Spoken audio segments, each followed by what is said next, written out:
നമസ്കാരം. തീർത്ഥയാത്ര എന്ന എൻ്റെ യൂട്യൂബ് ചാനലിലേക്ക് ഏവർക്കും ഹൃദ്യമായ സ്വാഗതം.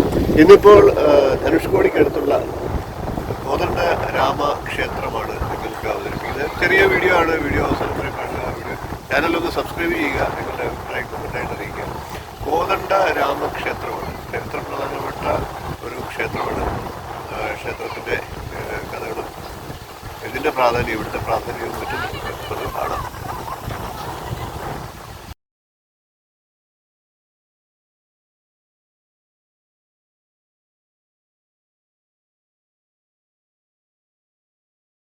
Kodanda Rama Temple, a holy place where Lord Rama conducted Pattabhishekam of Vishnu, brother of King Ravana, after the battle against Ravana.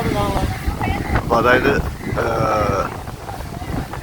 രാവണനെ തോൽപ്പിച്ചതിന് ശേഷം വിഭീഷണന് പട്ടാഭിഷേകം നടത്തിയത് ഇവിടെയാണ് എന്നുള്ളതാണ് പ്രതിപാദിക്കുന്നത്.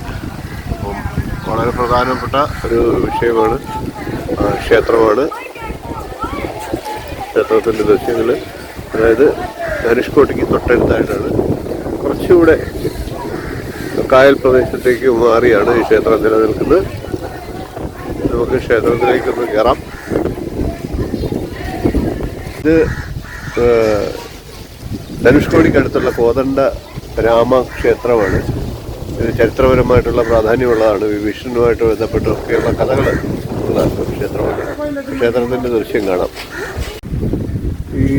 ഇതൊന്ന് സൂം ചെയ്ത് കാണിക്കാം. ഇത് ശ്രീരാമനുണ്ട്, സീതാദേവിയുണ്ട്, ലക്ഷ്മണനുണ്ട്, ഹനുമാനുണ്ട്, വിഭീഷണനുണ്ട്. ഇത്ര പട്ടാഭിഷേക സമയത്ത്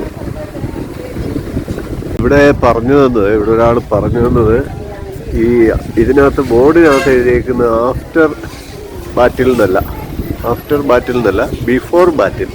ആഫ്റ്റർ ബാറ്റിൽ ലങ്കയിലാണ് പട്ടാഭിഷേകം നടത്തിയത്. അതായത് യുദ്ധത്തിന് മുമ്പ് പട്ടാഭിഷേകം നടത്തിയത് ഇവിടെ വെച്ചാണ്.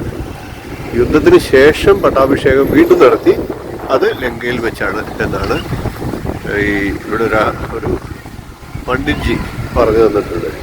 ഇപ്പം ക്ഷേത്രം അടച്ചിട്ടേക്കാണ്. ക്ഷേത്രത്തിന് പ്രത്യേക സമയമുണ്ട്. ആ സമയത്ത് മാത്രമേ തുറക്കുള്ളൂ. അപ്പം വൈകുന്നേരമായി, ഇപ്പം അടച്ചിട്ടേക്കാണ്. എന്തായാലും ഇവിടെ വരാൻ കഴിഞ്ഞതും ഭാഗ്യമാണ്. 6:27 വിഷ്ണുവിൻ്റെ പട്ടാഭിഷേകം നടന്ന ധനുഷ്കോടിയുടെ ഇവിടെയാണ്. നല്ല കാറ്റുണ്ട്. 6:27 വൈകുന്നേരമാണ്. അപ്പോൾ ഇവിടെ നല്ലൊരു ക്ഷേത്രം അടച്ചിട്ടേക്കാണ്. എന്നിരുന്നാലും ഇവിടെ വരാൻ കഴിഞ്ഞത് നല്ലൊരു കാഴ്ചയാണ്. ഓക്കെ, ഇവിടെ ഇത് കായലിൻ്റെ നടുക്കാണ്. തൊട്ടപ്പുറത്ത് കടലുണ്ട്.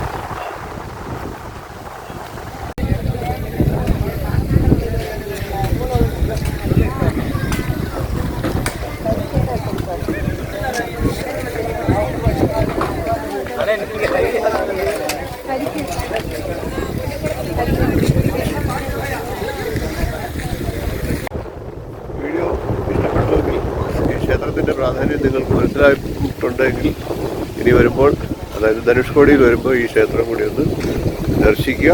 ഇതിൻ്റെ പ്രാധാന്യം ഇഷ്ടപ്പെട്ടുവെങ്കിൽ, വീഡിയോ ഇഷ്ടപ്പെട്ടുവെങ്കിൽ ഒന്ന് ലൈക്ക് ചെയ്യുക, ഷെയർ ചെയ്യുക, ചാനൽ ഒന്ന് സബ്സ്ക്രൈബ് ചെയ്യുക, നിങ്ങളുടെ അഭിപ്രായങ്ങൾ അറിയിക്കുക.